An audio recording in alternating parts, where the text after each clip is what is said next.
Hello friends, welcome back to DP classes. और आज हम फिर से अपना हिस्ट्री का लेक्चर करने जा रहे हैं, ठीक है ना। तो इससे पहले वाले वीडियो हमने जो क्लास 12 सीयूटी के जो बच्चे हैं उनके लिए हमने दो चैप्टर पढ़ा दिया है। पहला चैप्टर, दूसरा चैप्टर, ठीक है। पहला चैप्टर जो हमारा इतिहास का था, प्राचीन भारत का, ईंट मन की और अस्थियां। दूसरा वाला जो चैप्टर था, राजा किसानों नगर वाला, जो लगभग 6ठी शताब्दी ईसा पूर्व से 6ठी शताब्दी ईस्वी वाला जो चैप्टर था, ठीक है। तो आज हम बात करने वाले तीसरे चैप्टर की, ठीक है ना। तो हम तीसरे चैप्टर की बात करेंगे जो इंपॉर्टेंट रहने वाला है 12th क्लास के बच्चे जो भी आने वाले हैं, या फिर जो भी बोर्ड का पेपर देने वाले, या फिर जो भी सीयूटी वाले हैं, ठीक है ना। तो इतिहास का इसी लेसन में हम जानेंगे पार्ट 3 के बारे में। देखो, पार्ट 3 जो है इसका नाम है बंधुत्व,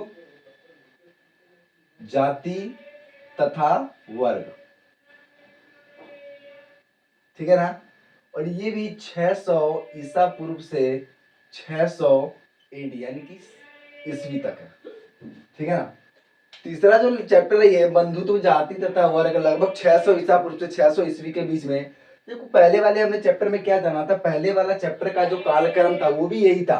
600 ईसा पूर्व से 600 जो एडी है, ये उसका भी कालक्रम था। लेकिन इस दौरान में हमने समाज में क्या जाना था कि जो राजनीतिक परिवर्तन होता है, ठीक है ना, जो राजनीतिक जो परिवर्तन होता है उसकी बात की थी, और आर्थिक जो परिवर्तन होता है उसकी बात की थी, ठीक है ना। आर्थिक परिवर्तन की बात की थी, ठीक है। 600 ईसा पूर्व से 600 शताब्दी के बीच में जो हमने सेकंड वाले चैप्टर में जाना था कि जो राजनीतिक और जो आर्थिक परिवर्तन होता है उसकी बात किया था। तो हम राजनीतिक परिवर्तन की बात करें तो अलग अलग जो महाजनपदों का उदय होने लग गया था, ठीक है ना।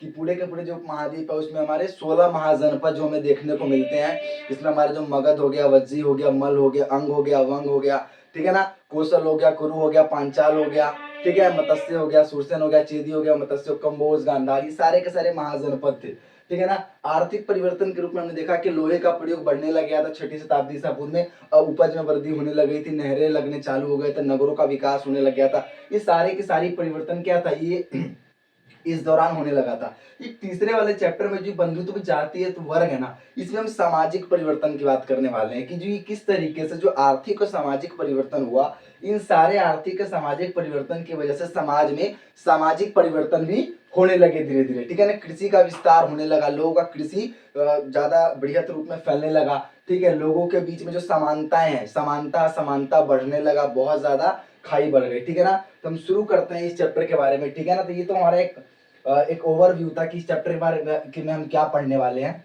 ठीक है।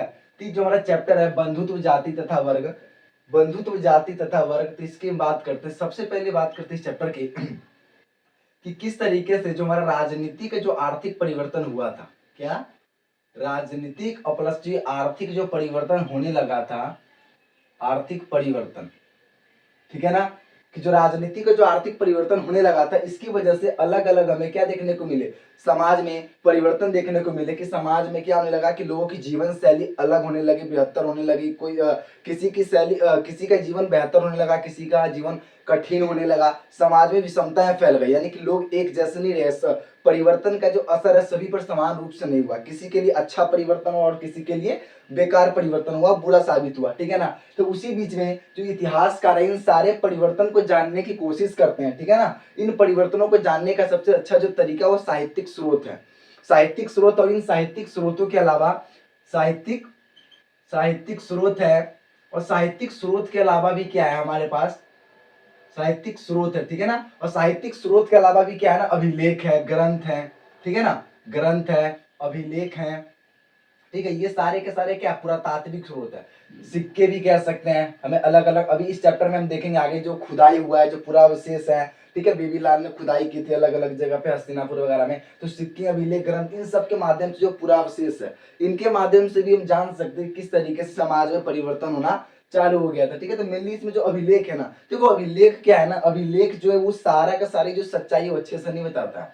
क्योंकि जो अभिलेख की मैंने दूसरे चैप्टर में बताया था कि अभिलेख जो था उसकी सीमाएं होती है, ठीक है ना। अभिलेखों की एक सीमाएं होती है कि जो अभिलेख होता है ना, इसको किसने बनवाया है उसके बारे में, और किस समय दृष्टिकोण को लेकर जो बनाया जाता है कि इसको किस समय बनाया गया है, ठीक है ना। इसको किस समय बनाया गया है, किस उद्देश्य से बनाया गया है, ठीक है, और किसने बनाया है इसको, किसने बनाया है इसको। ये मेनली अभिलेख में उन्हीं चीजों का ब्यौरों को दर्शाया जाता है, उन्हीं चीजों के बारे में बताया जाता है जिसने इस अभिलेख को बनाया है, इसको उत्कर्णित खुदवाया होता है। तो इसीलिए क्या होता है कि सारी की सारी जो विशेषता होती है ना, सारे के बारे में ये अभिलेख उस समय पता नहीं चल पाता, ठीक है। तो इसीलिए जो इतिहासकार है वो मेनली हमारा साहित्यिक जो स्रोत होते हैं उसके ऊपर डिपेंड होते हैं जानने के लिए, ठीक है ना। तो इस चैप्टर के बारे में हम आगे बात करते थोड़ा सा, ये तो हमारा ओवरव्यू था ऊपर का। तो देखो इस अभिलेख क्या कहते हैं, इस ग्रंथ के माध्यम से ना, इस ग्रंथों में सबसे इंपॉर्टेंट जो हम ग्रंथ की बात करेंगे, जो इस चैप्टर का एक तरीके से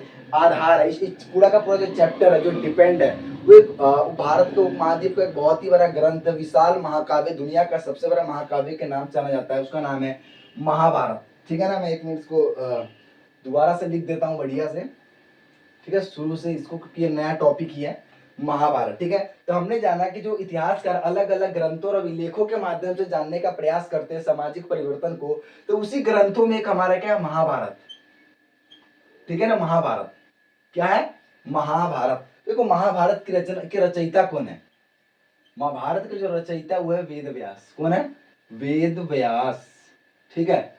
महाभारत के रचयिता कौन है, वेद व्यास है। और इसके जो मूल लेखक है, जो मूल लेखक का मतलब होता है कि जब लड़ाइयाँ होती है तो लड़ाइयों के दौरान में जो रथों पर जो बैठे होते हैं उनको सारथी कहते हैं। क्या कहते हैं, सारथी कहते हैं, ठीक है ना। तो जो जिन व्यक्ति ने इस महाभारत की लड़ाई को अपनी आंखों से देखा था और उस दौरान अपनी किताबों में, अपनी पन्नों में इसका जिक्र किया था ना, उसका नाम क्या था, जो इसको मूल लेखक कह सकते थे, महाभारत के जो मूल लेखक है जिन्होंने अपने आंखों से इस लड़ाई को देखा था, उसका नाम था भाट सारथी।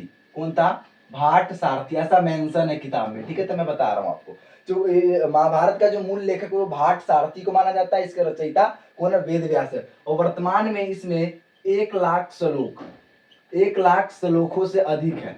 वर्तमान में इसमें क्या है, 1,00,000 श्लोकों से अधिक ये महाभारत है, ठीक है। और ये लगभग 1,000 साल, ठीक है ना, 1,000 साल से इसकी रचना हो रही है, साल से रचना हो रही है, 1,000 साल से रचना संभव हुई है, संभव हुई, ठीक है ना। लगभग 1,000 सालों से इसकी रचना हो रही है और 1,000 श्लोकों से भी ज्यादा हो चुका है इसमें, ठीक है ना। तो ये महाभारत, और ये महाभारत जो उपमहाद्वीप का सबसे, उपमहाद्वीप का नहीं, दुनिया के सबसे बड़ा ग्रंथों में से एक माना जाता है महाभारत, ठीक है ना।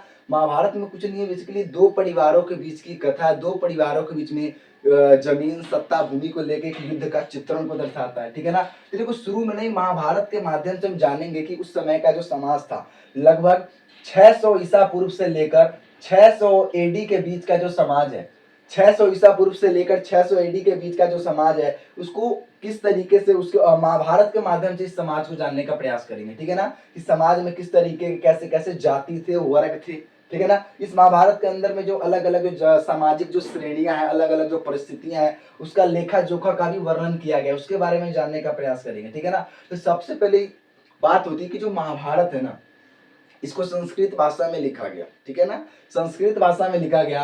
और इस महाभारत का जितना भी हमारा जो श्लोक है, पांडुलिपियां हैं, तो इसको ना सबसे पहले एकत्रित किया गया, एकत्रित करके प्रयास किया गया, इसमें मिलाने का, इकट्ठा करने का प्रयास किया गया, ठीक है ना। तो सबसे पहले इसका समालोचनात्मक तैयार किया गया। क्या किया गया, इस महाभारत का समालोचनात्मक तैयार किया गया ताकि एक आधार मिल सके सामाजिक परिवर्तन को जानने का, ठीक है ना, कि सामाजिक परिवर्तन में क्या क्या हुआ, उसको जानने के लिए महाभारत की एक स्रोत है हमारे पास। तो जो हमारा टॉपिक है सबसे पहला वो है महाभारत का समालोचनात्मक, ठीक है ना, महाभारत का समालोचनात्मक संस्करण, समालोचनात्मक संस्करण, ठीक है ना, संस्करण। देखो महाभारत का समालोचनात्मक संस्करण, ठीक है। देखो यहाँ पे ना आलोचना भी हो रही है, मिलाया भी जा रहा है और देखा जा रहा है कि किस तरीके से संस्करण किस तरीके से तैयार हुआ महाभारत का, ठीक है ना। तो महाभारत का संस्करण सबसे पहले इससे जुड़े हुए जो महत्वपूर्ण पॉइंट है, इंपॉर्टेंट है, ठीक है ना। देखो 1919 में, सबसे पहले 1919 में एक संस्कृत विद्वान थे वीएस सुखथांकर, वीएस सुखथांकर, थांकर, ठीक है ना, सुखथांकर। सबसे पहले 1919 में एक संस्कृत विद्वान थे वीएस सुखथांकर, वीएस सुखथांकर के नीति में जो परियोजना थी महाभारत का समालोचनात्मक संस्करण, उसको तैयार करने की शुरुआत किया गया, ठीक है ना। तो इसकी क्या उद्देश्य था, शुरू शुरू में क्या हुआ ना कि देश के अलग अलग कोने से, देश के अलग अलग कोने से अलग अलग जो लिपियां हैं, उसमें अलग अलग लिपियों में लिखा गया जो पांडुलिपि है उसको इकट्ठा किया गया, ठीक है ना। विभिन्न जो विभिन्न भाषाओं में, विभिन्न लिपियों में जो पांडुलिपि थी, ठीक है ना, विभिन्न लिपियों में लिखी जो पांडुलिपि थी, लिखी पांडुलिपि, पांडुलिपि, ठीक है। तो विभिन्न लिपियों में लिखी जो पांडुलिपि उसको इकट्ठा किया गया और अलग अलग विद्वानों ने इसको समालोचनात्मक संस्करण तैयार करने के लिए क्या किया गया ना, कि जितने भी लिपि थे सभी लिपियों में ऐसी पांडुलिपि ढूंढने का प्रयास किया गया। इन सारे के सारे पांडुलिपि में ऐसे श्लोक ढूंढा गया ना, ऐसे श्लोकों को ढूंढा गया, श्लोकों को ढूंढा गया जो सभी पांडुलिपि में समान थे, जो सभी पांडुलिपि में समान थे, ठीक है ना, सभी पांडुलिपि में समान थे। सबसे पहले तो अलग अलग जो लिपियों में लिखे गए जितने भी पांडुलिपि थे, मैन्युस्क्रिप्ट थे, उन सबको ढूंढा गया। उसके बाद उन सभी पांडुलिपि में उन श्लोकों को ढूंढा गया जो सभी में समान रूप से विद्यमान थे। उसके बाद उसकी तुलना की गई और जब तुलना किया गया तो दो बहुत ही महत्वपूर्ण बातें सामने आई। सबसे पहला बात ये था ना कि जितने भी पांडुलिपि थे उन श्लोकों की जब तुलना किया गया तो पहला, ज्यादा से ज्यादा जो श्लोक थे वो संस्कृत पाठों में लिखे गए थे और उन समय ना समानताएं थी। सारे के सारे श्लोक लगभग संस्कृत पाठों में लिखे गए थे और उन सभी संस्कृत पाठों के अलग अलग अंशों में समानताएं देखने को मिलती है, ठीक है ना। ये पहला जो हमारा देखने को मिलता है समानता समान थी।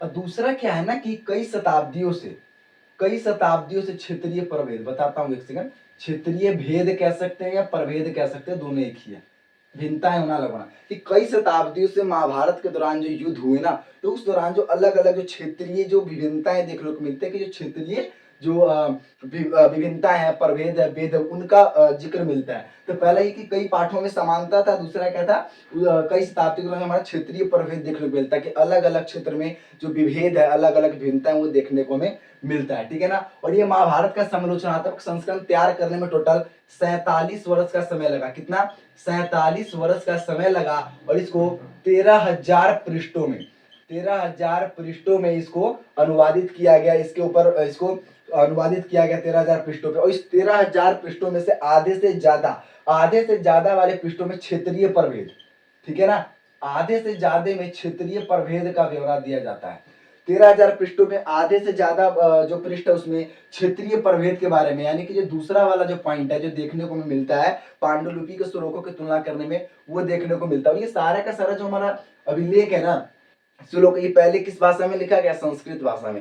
लेकिन इसको क्या इतना इंपॉर्टेंट माना जाता है? लेकिन जैसे जैसे कालांतर में धीरे धीरे विद्वानों ने अलग अलग भाषा में, पाली में, प्राकृत में, तमिल में, इन सभी भाषाओं के जो ग्रंथ है उन सभी का जब अनुवाद किया, उनको जाना, फिर उसके बाद उन्होंने जो संस्कृत महाभारत में जो संस्कृत जो महाकाव्य है इनको बेहतर तो माना, लेकिन इनको आलोचना की दृष्टि से भी देखा, ठीक है ना, कि बाद में इनको एक अच्छा तो माना, ग्रंथ को एक अच्छा तो माना संस्कृत ग्रंथ को, लेकिन इसको एक आलोचना की दृष्टि से भी उनको ये देखने लगे। जैसे जैसे हम अलग अलग भाषा में साहित्य का जो अर्जन होने लगा, जब पता किया जाने लगा उसके बाद, ठीक है ना, कि बहुत ज्यादा इंपॉर्टेंट है महाभारत का समालोचनात्मक संस्करण, ठीक है ना। टोटल 47 वर्ष लग गए थे, 13,000 पृष्ठों पर अनुवादित किया गया था, आधे से ज्यादा में क्षेत्रीय प्रभेद की बात किया गया, ठीक है ना।